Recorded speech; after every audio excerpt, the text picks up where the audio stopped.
It was prearranged.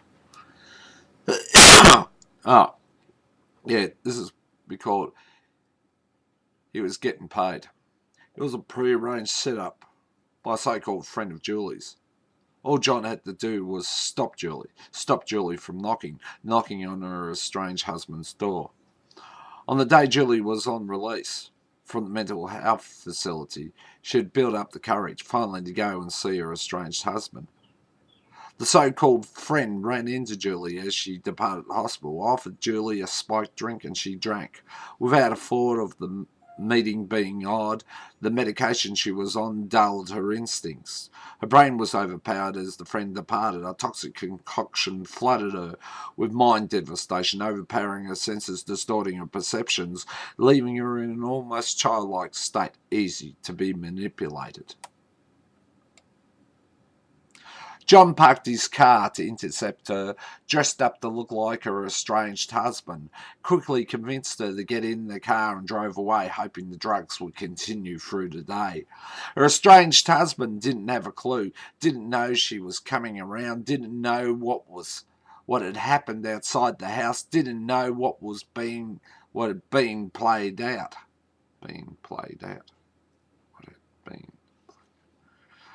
This pretend wannabe, John, was being paid, seeing he had stopped her from knocking, and she, believing John was her estranged husband, he took advantage of her and fucked her.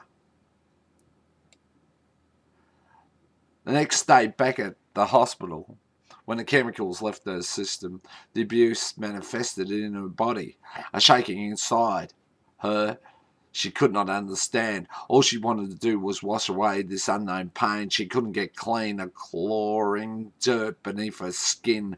Her body issued tears, yet she didn't know where they came from. She slowly realised that guilt and shame was aimed at the yesterday's meeting. A nurse stopped at her door to her room, saw her naked body covered in bruises, asked what had happened the day before. She broke down and cried that she couldn't recall. After a time, clinicians entered the scene. The visit to her estranged husband was revealed. Contact was made with her estranged husband after a time. He didn't have a clue what they were talking about. The police were called and sperm was discovered. Samples were bottled and photos were taken. And she remembered John's car number plate. The police had a crime now to investigate. She was virtually bordering on suicide, raked with self-hate, blaming herself. In despair, memories of a so-called friend resurfaced. 5 years of staged abusive acts inflicted on her. The so-called friend's acts of sinking her memories finally had brought about the opposite outcome.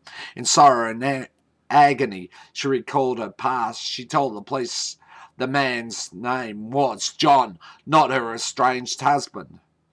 Well, somewhere out there, John had been paid. He could see all those doors to success opening. No guilt for him. Others had done the same thing before him. He kept telling himself she was consenting. What John had did, only had one word. The police were coming to arrest him, and they would tell him what that word is. And that word is rape. There you go. Yeah, it's a bit rough, but oh well, see how it goes. I'll have to, needs a bit of rework.